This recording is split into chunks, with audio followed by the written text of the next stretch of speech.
Plus News Updates.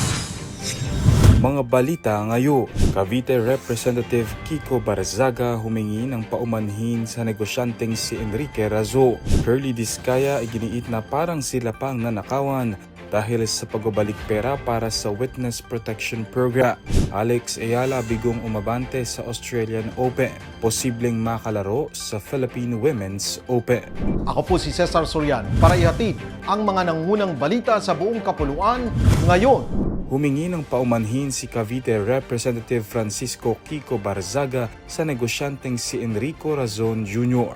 Kaugnay ito ng ilang kontrobersyal na social media posts nito na iginigiit na nanuhol ang negosyante sa mga miyembro ng National Unity Party o NUP kapalit ng pagsuporta sa liderato ni Nooy House Speaker Martin Romualdez. Sa isang podcast, isiniwalat ng bagitong mambabatas na may personal siyang issue sa business tycoon.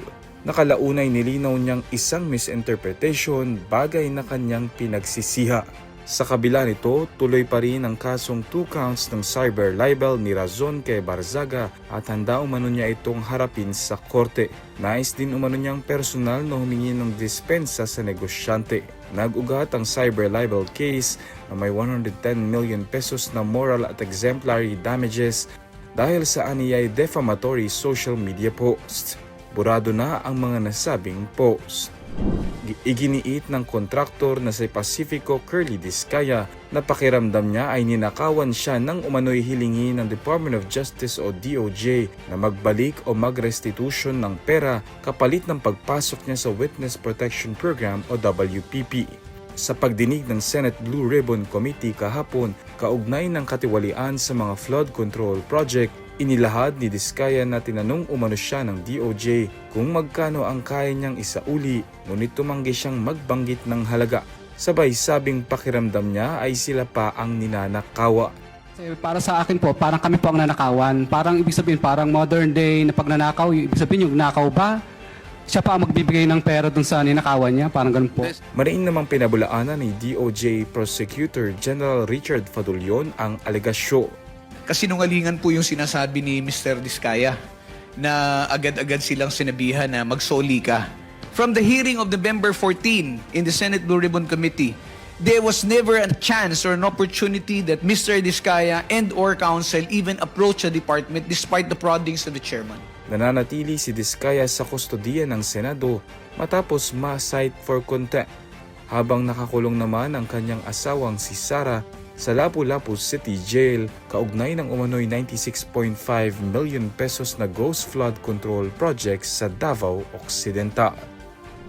Maagang nagtapos ang kampanya ni Filipina tennis ace Alex Ayala sa women's singles ng Australian Open matapos talunin ng Amerikanang si Alicia Parks sa first round nitong Lunes. Sa simula ng laro, nagpakitang gilas ang world number 49 na si Ayala matapos padapain si Parks sa unang set 6-0.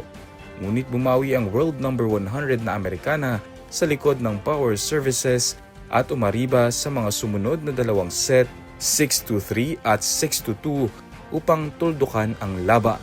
Sa kabila ng pagkatalo, mananatili si Ayala sa Melbourne para sa women's doubles kung saan makakapareha niya si Ingrid Martins ng Brazil.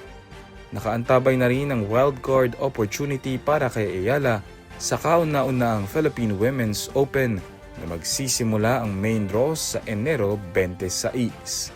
Para sa Kidlat News Channel, ako si Renz Zelenon, nag-uula. Ako po si Cesar Sorian, kasama nyo sa bawat pagputo ng balita.